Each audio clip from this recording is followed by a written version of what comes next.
எங்களால் முடிந்த உதவியை செய்ய பார்த்துக் கொண்டிருக்கிறோம். எடுத்துக்கொள்ளுங்கள், பார்க்கலாம். வணக்கம். இந்த புறவர்களை குறைக்க வந்து மன்னன் என்ன பெரிய வாயிலானதற்கு வெடிமலைக்கு மண்மலை வேண்டியிருக்க அந்த அஞ்சனான் தரம் தரக்க நன்றது அஞ்சனான் என்ற அந்த சிவனை கூற சிறப்பு இதைத்தான் நாளடுத்த கூடு நடுவே அனுபவிக்கும் காலம் தலையில் சென்றார் கடைச்சால் மேலாக ஒட்டு முதலத்து மோதம் பெற்றால் பரமளித்து வருகின்றேன். வழக்கி சொந்த காரணம் அதிகாரி வந்து என் தாயினரை வழிவிட்டு வேட்டைக்கு செல்வது வழக்கம். அப்படி ஏற்காடு அழகான வெண்மாலி பெண்ணை அதை கையாள பிடிப்பதற்கு மிக ஆவல் பண்ணி அந்த மலை வெடிப்பதற்கு தாங்கள் இருக்கிறேன். இப்ப தெரியுமா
எல்லா விஷயமும் உங்களுக்கு தெரியும்.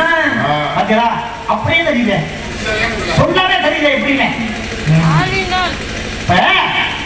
ஒரு வாரம் சோத்துக்கு ஒரு சோறு பதம்னா ஒரு வார்த்தையை சொன்ன உடனே இன்னதே சொல்ல வாராரு. அப்படின்னா குறிப்பறியும் தன்மை இருக்கணும். அதுல குறிஞ்சி நாட்டு மக்களுக்கு மத்தவங்களுக்கு இருக்கணும் இல்லையா, புரிஞ்சுக்கிற மக்களுக்கு இருக்கணும். ஆமா, குறிப்பறியும் தன்மை. ஏன்னா இந்த இடத்துடைய பெருமையை பல பேர் பல விதமா சொல்லியிருக்காங்க. வேதம் சாட்சியம் வேள்வி சிறைப்படி சோழை வளர்ந்திடும் என்றது பித்தரெல்லாம் அற்புதமாகும் விளங்கும் இடத்தில் சுந்தரியே. இது அதிசயத்துக்கு திரையாகும், இது அறிந்தாண்டு ஒரு பெரிய கதையாகும். சேதராம புலவர் எழுதியிருக்கார். இதே மாதிரி ஒவ்வொரு மனிதர்கள் பார்த்தீங்கன்னா ஒவ்வொரு புலவர்களை ஒவ்வொரு கவிஞர்கள் அவர்களுடைய முறைக்கு எடுத்து. இப்ப நீங்க என்ன செய்ய வரீங்கன்னா ஒரே ஒரு வார்த்தை நிகழ்ச்சி என்ன வந்துருமா? நல்ல வார்த்தையா, நல்ல வார்த்தையா, ஒரு வார்த்தையா நல்ல வார்த்தையா சொல்லணும். ஐயா உங்க மான்குட்டி உள்ளதா இருக்கு 2 பேரும் போவோம் மான்குட்டி இருந்தா முடிச்சுட்டு வருவோம் அப்படின்னு சொல்லணும்னு என்ன எனக்கு இருக்கு. ஆனா மான்குட்டி தான் இல்ல. ஏமா இன்னைக்கு சொல்லக்கூடாதுமா. ஏன் இல்லைன்னு சொல்றது எப்படி சொல்ல முடியும்? தாய்மார்கள் வீட்டுல பாத்தீங்கன்னா வெளியில கிளம்பணும்னா நிறைய இருக்கு வீட்டுல மறுபடியும் வாங்கிக்கலாம் அப்படிம்பாங்க. எதுக்கு இல்லைன்னு சொல்லக்கூடாதுன்னு சொல்றதுக்காக அதனால ஒரு வார்த்தை சொல்லுக்குள்ள சூட்டம் அப்படின்னு சொல்லுவாங்க. சென்னிமலை வேலைக்கு சேர்ந்த உங்க 2 கன்னிக்குற வண்டிக்கு காலில் இந்த ஒரு ஆட்டுக்கு தொண்டில்லை ஆளுக்கு காலில் ஆறாவது பார்த்து அப்படின்னு சொல்லுக்குள்ள சூட்டமா இந்த தெரியல. நீங்க பேசுறது அந்த பொழுது ஆகாச பொழுதா இருப்பீங்க போறீங்க. இது புழுகு மாதிரி தெரியும். ஆனா அதுதான் உண்மை. என்ன சென்னிமலை வேலை வந்து சேர்ந்த கொம்பு 2 இருக்கேன். வேலைக்கு எங்கேயாவது கொம்பு இருக்கு பாத்திருக்கீங்களா? வேலைக்கு வேட்டையார மிருகத்துக்கு வேணா கொம்பு இருக்கும். வேலைக்கு எங்கேயாவது கொம்பு இருக்கா? இருக்கு. கன்னிக்குற வண்டிக்கு கால் இல்லைங்கிறீங்க. கால் இல்லாம நான் என்ன ஆவி மாதிரி பறந்துக்கிட்டா வந்தேன். நானே வருவேன் இங்கும் அங்கும் கண்டல சச்சுக்கு பக்கத்துல போயிட்டான். நானே வருவேன். ஆனா அது அப்படியே நிரூபிச்சிட்டு வச்சீங்களா? ஆனா இல்லைன்னு சொல்றது நானு இருக்குன்னு சொல்றது நீங்க. என்ன கால் அப்ப 2 கால் ஆணைக்கு காலில்லை ஆறாவது வார் பார்த்துக்குள்ள அப்படின்னு சொல்லுக்கு உள்ள ஒரு சூட்சமா அப்படிங்கிறத என்ன சொல்லுக்குள்ள சூட்சமம்? சென்னிமலை வேலனுக்கு சேர்ந்த கொம்பு 2 அப்படின்னா வேலனை எழுத்தாளர் எழுதுனா முதல்ல இருக்கிற எழுத்துக்கு பேர் என்ன? வேலன்னு எழுத்தாளர் எழுதுனா ரெட்ட சொல்லி கொம்பு வரணும். வானா போட்டு டானா போட்டு 2 சொல்லி நானா போட்டு மேல புள்ளி வச்சா வேலன்னு அர்த்தம். வண்டி எழுத்தாளர் எழுதுனா தொலைக்கால் வருமா வராதா? நன்றி நன்றி அந்த நன்றி. இடத்துல இருக்குமா இருக்காதா? வண்டியில் எழுத்தாளர் எழுதணும்னா கால் போடணுமா போட முடியாது? பள்ளியில எழுத்து அது எப்படிங்க துணைக்கால் போட்டா அது வார்த்தையே இல்லைங்க.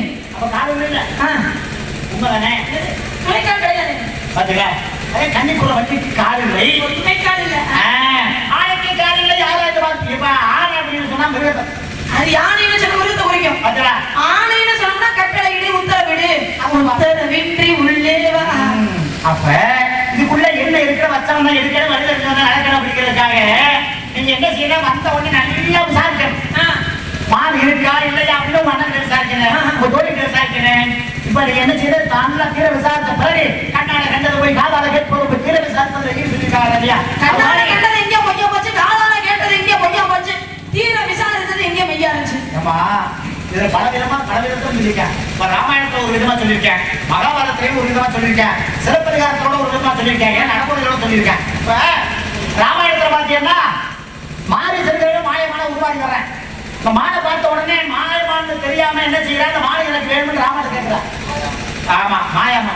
அப்ப கேட்ட உடனே இந்த மாலை தேவையில்லை அப்படின்னு ராமன் எத்தனை முறை எடுத்து சொன்னீங்க, இந்த மாலை தான் எனக்கு தேவை அப்படின்னு அனுமதிக்கிறார். அப்ப என்ன செய்யறாருன்னா சீதையுடைய ஆசையை நிறைவேற்றணுங்கிறதுக்காக இந்த மாலை வரட்டி போறேன். மாலை வரட்டி ராமன் போறேன். கண்ணை விட்டு மறந்த பிறகு பார்த்தீங்கன்னா சீதா அவையும் லட்சுமணா அவையும் ஒரு சத்தம் ஒன்று கேட்குது. இந்த சத்தத்தை கேட்ட உடனே என்ன சீதா சீதை லட்சுமணன் சொல்றா, உங்க அண்ணன் மாலை வரட்டி போனாரு, ஏதோ போடுறது ஏதோ ஆபத்து நடந்துட்டு போல இருக்கு, அதனால என்ன நடந்தது போய் பார்த்துக்கோ அப்படின்னு சொல்லிட்டு அவன் என்ன செய்யறான்? அவன் ஒரு போட்டை போடுறேன், மதத்தை விட்டு வெளியில போகாதே அப்படின்னு சொல்லிட்டு அந்நியாரம் நிறுத்தி வச்சுட்டு இவன் போய் பாக்குறேன். அங்க மானா வந்தது யாரு? மாரிசங்கிறவன் மாயமான உருவாகி இருந்திருக்கேன். கண்ணால கண்டமான பொய்யா போச்சு. சீதா அவையும் லட்சுமணன் அவையும் குரல் கேட்டது. அந்த குரலை கேட்ட உடனே அந்த சத்தமும் வந்து பொய்யா போச்சு. அதை கண்ணால கண்டதும் போய் காதால கேட்பதும் போய் விசாரிக்க போற இடத்துல வெய்யுங்கிறது புறப்படுது அப்படின்னு ஒவ்வொன்றையும் ஒவ்வொரு ராமாயணத்துல இந்த மாதிரி சொல்லியிருக்காரு. ஆனா மகாபாரதத்துல கண்ணால கண்டது பொய்யா போச்சு, காதால கேட்டது பொய்யா போச்சு. ஏன் தெரியுமா? பாருங்க, அஸ்வத்தாமனும் கிருஷ்ண பரமாத்மாவும் 2 பேரும் கலந்து பேசி நடந்துகிட்டே வர்றாங்க. 2 பேரும் இப்படி பேசி நடந்துகிட்டு வர்றத அரண்மனை முற்றத்துல இருந்து துரியோதனை பாக்குறத கிருஷ்ண பரமாத்மா தெரிஞ்சுக்கிட்டார். துரியோதனை மேல நம்மளை கவனிச்சுக்கிட்டு இருக்கா அப்படிங்கிறத புரிஞ்சுக்கிட்டார். அப்ப கிருஷ்ண பரமாத்மா என்ன பண்றாரு? 2 பேரும் நடந்து பேசிக்கிட்டே வர பொழுது அஸ்வத்தாமனுக்கே தெரியாம தன்னை கையில இருந்த மோதிரத்தை கலட்டி மெதுவா கீழே போட்டுட்டார். கீழே போட்டனா அஸ்வத்தாமன் என்ன நினைச்சாரு? ஆனா என்னது கிருஷ்ணனுடைய மோதிரம் கீழே விழுந்துருச்சு அப்படின்னு கீழே குனிஞ்சு எடுத்து நிமிறதுக்குள்ள கிருஷ்ணன் அடுத்த வார்த்தை சொன்னார், அஸ்வத்தாமா வானிலை ஏதோ ஒரு மாற்றம் தெரிகிறது அப்படின்ற. உடனே அஸ்வத்தாமன் மேல நிமிந்து பார்த்தாரு. அப்படியே தெரியலையா கிருஷ்ணா அப்படின்னு சொல்லி வாயை மூடுறதுக்குள்ள கிருஷ்ண பரமாத்மா கையை நீட்டுற. உடனே என்ன பண்ற? அஸ்வத்தாமன் மோதிரத்தை கையில கொடுத்த. இதெல்லாம் அந்த அரண்மனை முற்றத்துல இருந்து பார்த்த துரியோதனுக்கு எப்படி தெரிஞ்சுச்சா? மகாபாரத போர்ல இந்த பூமி சாட்சியாக ஆகாய சாட்சியாக உன் கூட தான் கிருஷ்ணன் நான் இருப்பேன் அப்படின்னு சத்தியம் அப்படின்னு சத்தியம் செய்வது போல தெரிந்ததான் துரியோதனனுக்கு. ஆனா நடந்தது என்ன அப்படிங்கிறது துரியோதனனுக்கு தெரியாது. கண்ணால பார்த்தது பொய்யா போச்சா, காதால கேட்டது காந்தாரி தன் கணவனுக்கு கண் தெரியாது அப்படிங்கிற ஒரு காரணத்துல கருப்பு துணியால அந்த அம்மா கண்ணை கட்டிக்கிட்டான். ஏன்னா கணவன் பார்க்காத இந்த உலகத்தை நான் எதுக்கு பார்க்கணும், அப்படி பார்த்து என்ன பண்ண போறேன் அப்படின்னு தன்னுடைய கண்களை கருப்பு துணியால கட்டிக்கிட்டான். அப்படி கருப்பு துணியால கட்டிக்கிட்ட காரணத்தினால இந்த அம்மாவுக்கு வஜ்ர பார்வை உருவாகுது. அப்படி வஜ்ர பார்வை உருவான காரணத்தினால துரியோதனை கூப்பிட்டு சொல்றாங்க, துரியோதனா உன்னுடைய ஆடை எல்லாத்தையும் அவிழ்த்துட்டு நிர்வாணமா என் முன்னால நில்லு, நான் கண் கட்ட அவுக்கிறேன். இந்த வஜ்ர பார்வை உன் மேல பதிஞ்சா மகாபாரத போர்ல உன்னை யாராலையும் கொல்லவே முடியாது, வெல்லவும் முடியாது அப்படின்னு காந்தாரி சொல்ற. அப்ப என்ன பண்ற துரியோதனே, ஆடை எல்லாம் அவிழ்த்துட்டு நிர்வாணமா தாய் முன்னாடி வந்து நிக்கிற. தாய் முன்னாடி வந்து நின்னோனே அப்பதான் கிருஷ்ண பரமாத்மா பார்த்தார், அது வஜ்ர பார்வை மேல விழுந்துருச்சுன்னா மகாபாரத போர்ல இவளை யாராலையும் கொல்லவே முடியாது அப்படிங்கிறதுக்காக என்ன பண்ணாரா, துரியோதனுடைய தங்கச்சி துச்சலை இருக்க பத்தியில துச்சலை போல பொருளை எழுப்புற நான் துரியோதனா அப்படின்னு ஒரு பொருள். என்ன பண்ணாரு, தாய்க்கு முன்னால பிள்ளை எவ்வளவு பெரிய ஆனாலும் சரி குழந்தைதான் இல்லையா, நிர்வாணமா நிக்கிற ஒன்றும் தவறு கிடையாது. ஆனா கூட பிறந்த தங்கைக்கு முன்னால நிக்க முடியுமா, சகோதரி முன்னால நிர்வாணமா நிக்க முடியாது இல்லையா. அப்பதான் என்ன பண்ணா, தன்னுடைய வானத்தை மறைப்பதற்காக 2 கரங்களை கொண்டு வானத்தை மறைக்க நம்ம என்ன கட்ட ஊத்தாங்க வஜ்ர பார்வை பதிஞ்சிருச்சு. அப்பதான் நம்ம என்ன சொல்றாங்க, காந்தாரி உன் மேல வஜ்ர பார்வை பதிந்தது, ஆனால் எந்த இடத்தில் என்னுடைய பார்வை உன் மேல் படலையோ அந்த இடத்துல அடிச்சா மட்டும் தாண்டா உனக்கு சாவு அப்படின்னு காந்தாரி சொன்னா. அப்ப துச்சனை போல குரலை கேட்டதும் பொய்யா போச்சு. தீர விசாரிச்சாதான் மெய் என்ன அப்படிங்கிறது தெரியும். என்னால மான்குட்டி இவ்வளவுதான் இருக்கு நீங்க சொல்லியிருக்கீங்க, அந்த மான்குட்டி இல்லை அப்படின்னு நான் அப்படி சொல்ல போறேன்.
இந்த மானை பார்த்த உடனே பானத்தை போட்டேன்.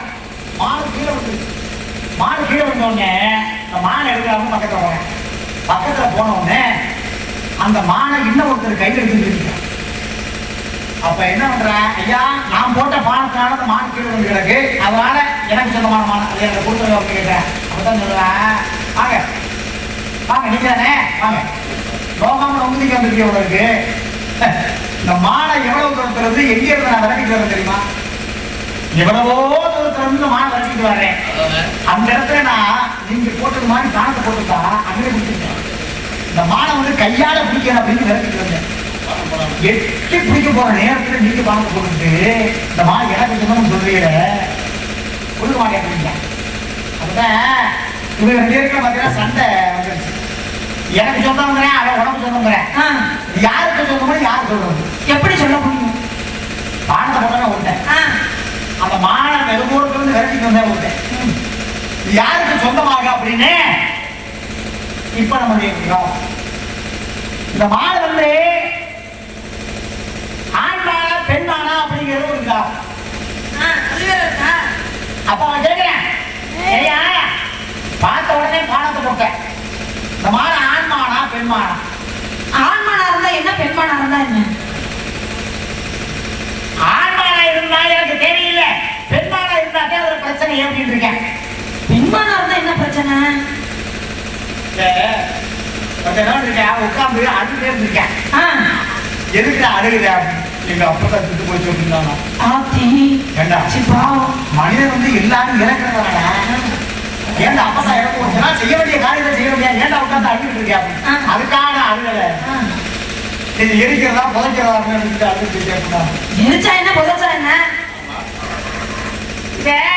எரிச்சா பிரச்சனை இல்லை, புதைச்சாதான் பிரச்சனை ஏற்படுங்க. புதைச்சா என்ன பிரச்சனை?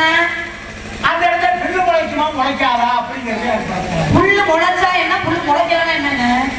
புல்லு முளைக்கல பிரச்சனை இல்ல, புல்லு முளைச்சாதான் பிரச்சனைனா. புல்லு முளைச்சா என்ன பிரச்சனை? அந்த பிள்ளை மாடு மேயுமா மேயாதா அப்படிங்கிறது. மாடு மேய்ஞ்சா என்ன, மேயனா என்னங்க? மாடு மேயன பிரச்சனை, மேய்ஞ்சாதான் பிரச்சனை. மேய்ஞ்சா என்ன பிரச்சனை? மேய்ஞ்ச மாடு பால் கறக்குமா கறக்காதா அப்படிங்கிற ஒரு பிரச்சனை. பால் கறந்தா என்ன, பால் கறக்கலன்னா என்ன? கறக்காய்னா பிரச்சனையே இல்லம்மா, கறந்தா தானே பிரச்சனை. கறந்தா என்ன பிரச்சனை? அந்த பாலை மனுஷன் குடிப்பானா குடிக்க மாட்டானா அப்படி. மனுஷன் குடிச்சா என்ன, குடிக்கலன்னா என்ன? குடிக்கலன்னா பிரச்சனை இல்லம்மா, குடிச்சா தானே பிரச்சனை. குடிச்சா என்ன பிரச்சனை இல்ல?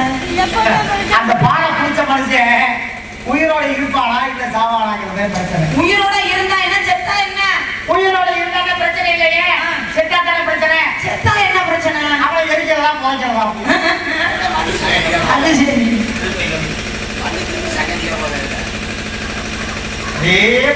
மனிதனுடைய வாழ்க்கைங்கிற ஒரு சக்கரம். புரண்டிலே பணிகளை பொருத்துவது பொறைக்குணம். கண்மணத்தில் ஒரு பொறிதான் இருப்பதையும் எடுப்பதிலே புரண்டி குணம். அது இறங்குவோரே கொள்ளையாக்கள் முதல் குணம். எத்தனையோ மனிதனிலோ மொத்தமாய் வாழ்கிறதா.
இப்ப நம்ம ஆளு என்ன செய்ய தெரியுமா? சாப்பிட்டா அப்படிட்டா அப்படிட்டா சாப்பிட்டா கிட்டா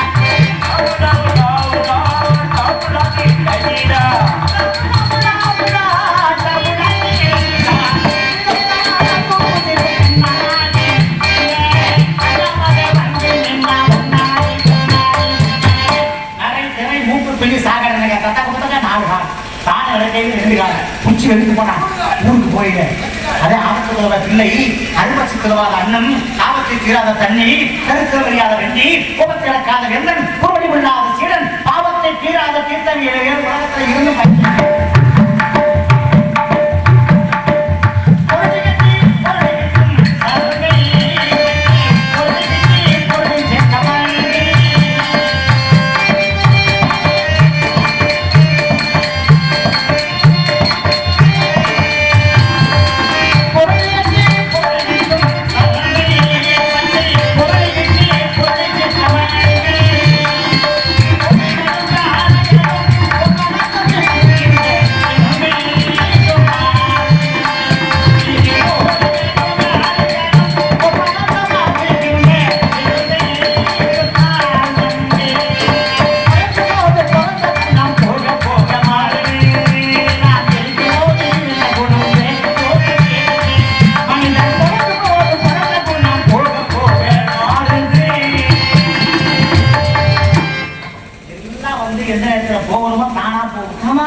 எது வரணுமோ அது தானா வரும்.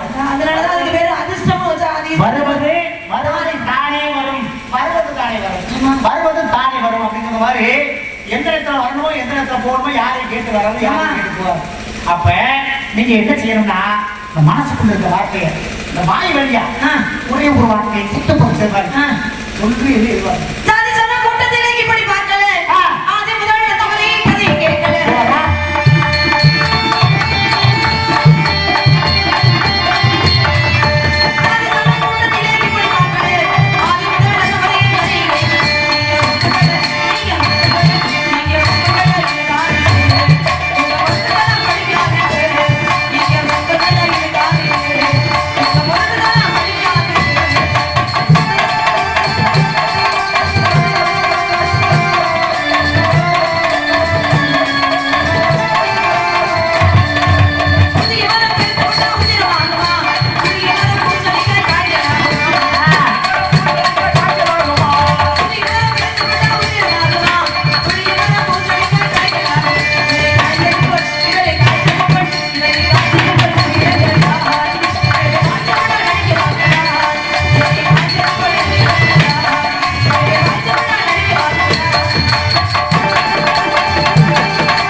உங்க மாடு எப்படி இருக்கும்? இல்ல உள்ளா இருக்குமா இல்ல உள்ளியா இருக்குமா எப்படி இருக்கும்னு வந்தவனே கேட்டுட்டீங்கன்னா அந்த விவரத்தை நான் புரிஞ்சுக்கிட்டேன். அப்படியா? இவ்வளவு நேரம் கேட்கறீங்கள பார்த்து ரொம்ப நேரம் ஆச்சு. மறந்துருச்சா? பார்க்க முடியுமா? மறக்க முடியுமா? மறக்க முடியுமா? அப்ப கண்ணுக்கு உள்ள என்ன இருக்கு அப்படிங்கிறது இந்த கண்ணு வந்து மறக்கலாம். பார்த்த உடனே பார்த்தீங்கன்னா எதை விரும்பி அதை பார்க்கிறோமோ அந்த காட்சி வந்து கண்ணுக்கு மறையாது. சொல்லுவாங்கல்ல, ஒரு கண்ணுல ஒரு காட்சி தான் காண முடியுமா அப்படின்னு சொல்லுவாங்க. 2 கண்ணில் 2 காட்சி காண முடியுமா? முடியாது. 2 கண்ணு சேர்ந்து பாத்தீங்கன்னா ஒரு லட்சத்தை பார்க்க முடியுமா? இந்த குதிரைக்கு மட்டும் பாத்தீங்கன்னா 2 கண்ணு வெவ்வேறு தெரியும். அதான் போகும். அதனால அதுக்கு கடிவாளமும் அவங்க போட்டு வச்சிருக்காங்க. அதுக்கு பாத்தீங்கன்னா குதிரை ஓடும்போது பாத்தீங்கன்னா அந்த மாதிரி ஒரு வழி பாதம் தெரியணுங்கிறதுக்காக இந்த கடிவாளம் போட்டுருப்பாங்க. அது மாதிரி பழகுதான் இருக்கலாம். உங்களுடைய சந்தேகத்தை நான் யோசிச்சு அப்படித்தானே? அதேதான்.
காலையில் எல்லாரும் கேட்கணுங்கிறதுக்காக சங்கரவா சுவாமி இந்த ஒரு அடியை மட்டும் பார்த்தோன்னா காட்டு வந்துட்டாங்க.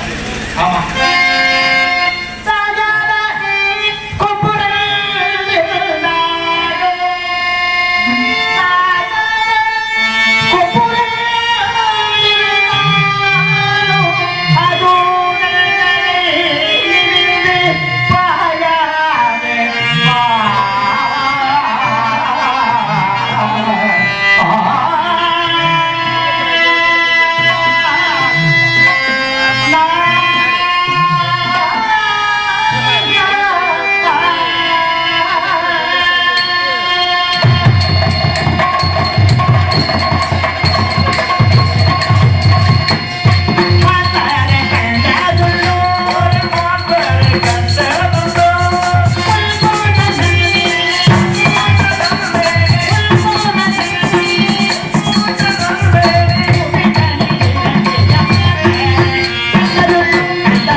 வச்சுக்க காலத்துல கற்பனை காலத்துல குரல் உடையவன் அப்படிங்க அது யாரு தெரியுமா உயிருக்கு நிகரா குரல்னா உயிருக்கு இணையா இந்த இடத்துல நான் தான் இப்ப கூவிக்கிட்டு இருக்கேன் எப்படி ஒரு நாள் போகும் அப்படியே வேலை பார்க்க சம்பளம் மட்டும் வாங்கிட்டு ஒரு பக்கம் பார்க்கிறா ஒரு பெண்ணை பார்க்கிறா இந்த பதத்தை கடிச்சு சிரிக்கிறா சிரிக்கிறா சிரிக்கிறா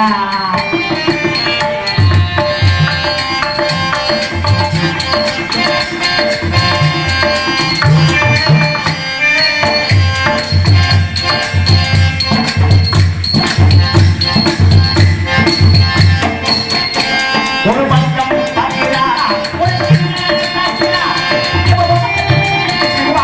சிரிக்கிறா சிரிக்கிறா சிரிக்கிறா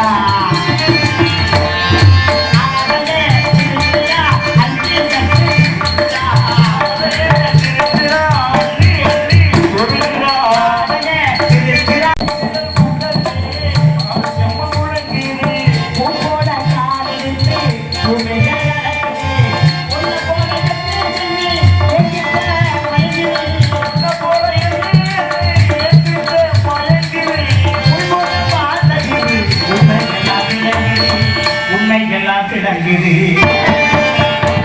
ஒரு பக்கம் பார்க்கிறா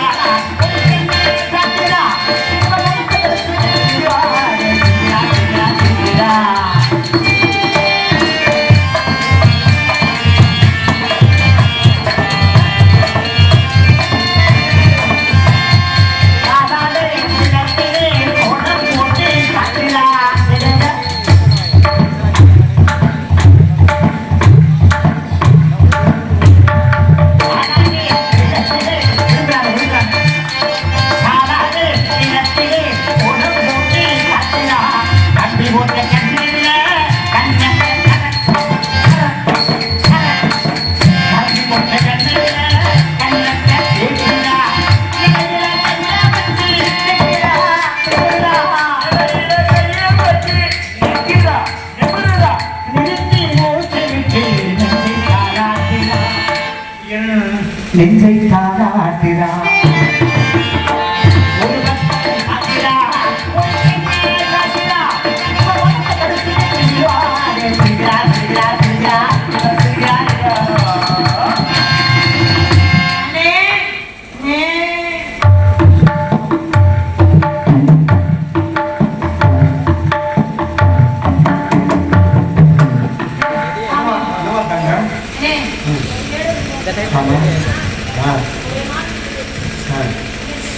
சரி சரிங்க இருக்கிற பாட்டு பாடி மாலையை மாற்றி டக்குன்னு ஆமாம் எழுந்திரிக்க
கிடைக்கட்டும் என்றவர் உன்னாசை நிறைவேறும்.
இதுவரை எங்கள் நாடகத்தை மிக சிறந்த முறையில் கண்டுகளித்த ஊர் பொதுமக்களுக்கும் சுற்றுவட்டார ரசிக பொதுமக்களுக்கும் எங்கள் நாடக கலை குடும்பத்தாரின் சார்பாக நன்றி தெரிந்து கொண்டு எங்களுக்கு சிறந்த முறையில் ஒளிமுறை அமைத்த மதிமுறையா புரிய